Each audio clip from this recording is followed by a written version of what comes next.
আপনি দোকানদারি করতেছেন বলা হয়েছে যে একজন বিশ্বস্ত আমানতদার ব্যবসায়ী কাল কিয়ামতের ময়দানে শহীদগণ সিদ্দিকগণের সাথে হাসর নাসর হবে। সুবহানাল্লাহ।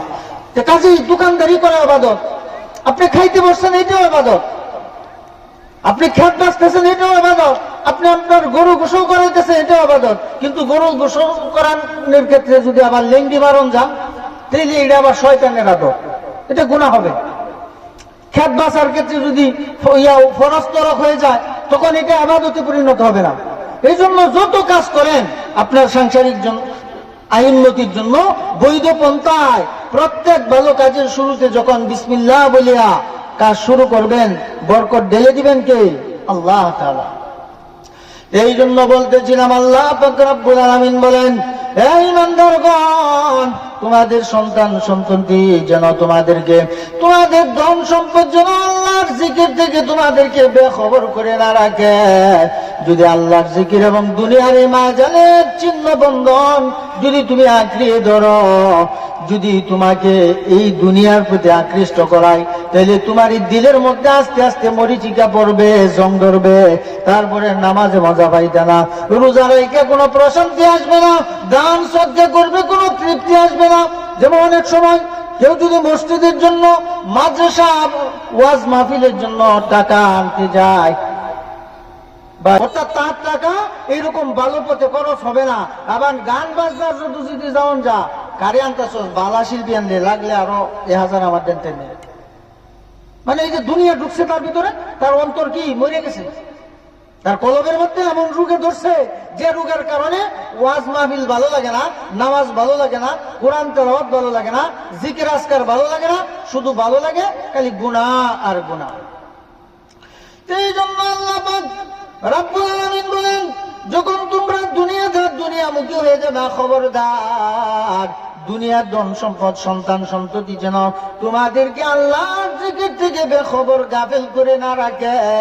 যদি বেখবর হয়ে যাও, এই দুনিয়ার প্রতি আকৃষ্টতা তোমার বেড়ে যায়, তো অটোমেটিকলি আস্তে আস্তে তোমার কলবটা মরে যাবে। আর এই কলবটা যখন মরে যাবে, তুমি ইয়া আইয়ুহাল্লাযীনা আমানু তুবু ইলাল্লাহি তাওবাতান নাসুহা, যে জীবনে যত ভুল ভ্রান্তি অন্যায় অপরাধ করছো সবগুলি থেকে খালেস দিলে তুমি ফিরে আসো, ফিরে আসে আল্লাহর দরবারে তওবা করো, রব্বুল আলামিন আমি জীবনে যা করছি সব ভুল করছি, আজকে থেকে আমি খালেস দিলে তওবা করলাম, জিন্দেগিতে এমন গুনাহ আর করব না।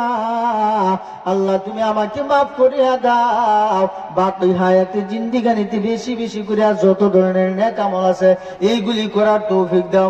এরকম খালেস দিলে যখন বান্দা তওবা করে ফিরে আসে, আর আল্লাহর রাসূলের সেই দুইটা রেট, এক নাম্বার হলো মরণের কথা স্মরণ করা, 2 নাম্বার হলো কোরআনুল কারীমের তেলাওয়াত করা। সুবহানাল্লাহ।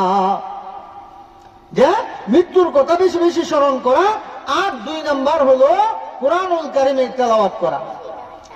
আর মৃত্যুর কথা যখন আপনি আমি স্মরণ করব, আমার দ্বারা সম্ভব যাবতীয় গুনার কাছ থেকে আমাকে বাঁচায়া রাখা।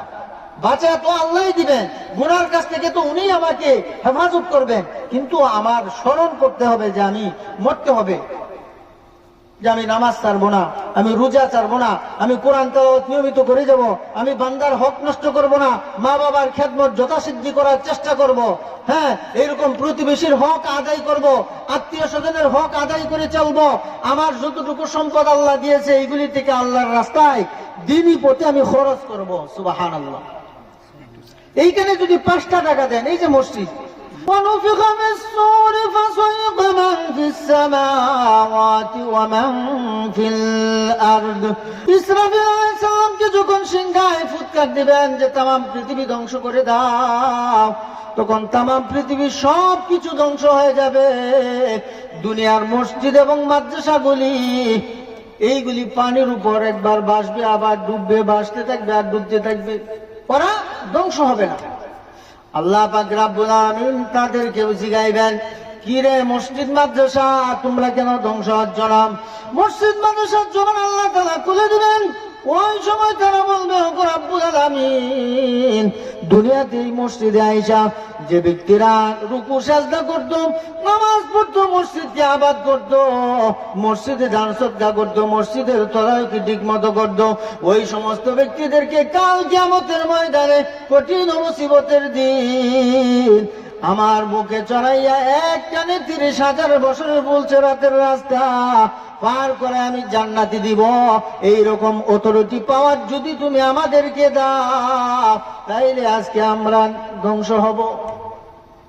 আল্লাহ বললেন যাও, যারা এই মসজিদ মাদ্রাসাকে আবাদ করে, মসজিদ মাদ্রাসায় দান সদকা করে, মসজিদ মাদ্রাসার খোঁজ খবর নেয়, ওইখানে যারা আয়েশা নামাজ ইবাদত বন্দেগী করে, কাল কিয়ামতের ময়দানে তোমাদেরকে শাফায়াত করার, তাদেরকে নিয়ে 30,000 বছরের বুলসেরাতের রাস্তা পার হয়ে জান্নাতে যাওয়ার জন্য আমি তোমাদেরকে পূর্ণ ক্ষমতা দিয়ে দিব। সুবহানাল্লাহ।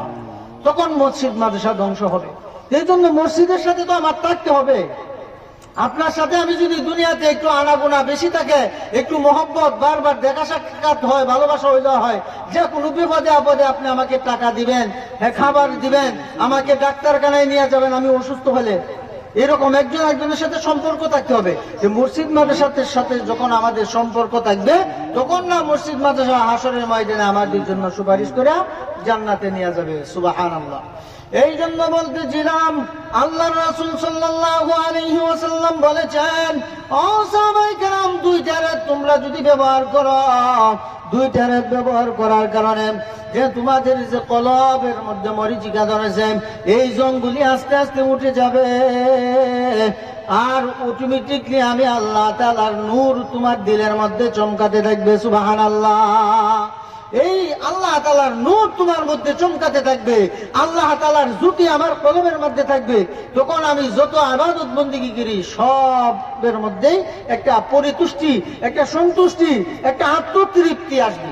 দেখো, এই জন্য আল্লাহ পাক রব্বুল আলামিন বলতেছেন, ইয়া আইয়ুহাল্লাযীনা আমানু, হে ঈমানদারগণ, তোমরা যারা ঈমান এনেছো, এই দুনিয়ার জিন্দেগিতে তোমাদের ঈমান আনার করার কারণে দুনিয়ার জিন্দেগিতে চলা বড় কষ্ট, কারণ ঈমানদারের জন্য এই দুনিয়ার জগৎটাই থাকা কষ্ট। এই জন্য এই দুনিয়াতে ঈমানদারি অবস্থায় ঈমানি হালতে চলার জন্য কি করো, তুমি ইলম শিক্ষা করো, ইলম শিক্ষার পাশাপাশি ইলম অনুযায়ী আমল করো। জানতেও হবে, মানতেও হবে। যদি আমি না জানি তাহলে মানব কি, আর যদি আমি অজ্ঞই থাকি, মূর্খ থাকি, তাহলে আমি পালন করব কি? এই জন্য শিখতে হবে। এই জন্য হাদিসে আসছে,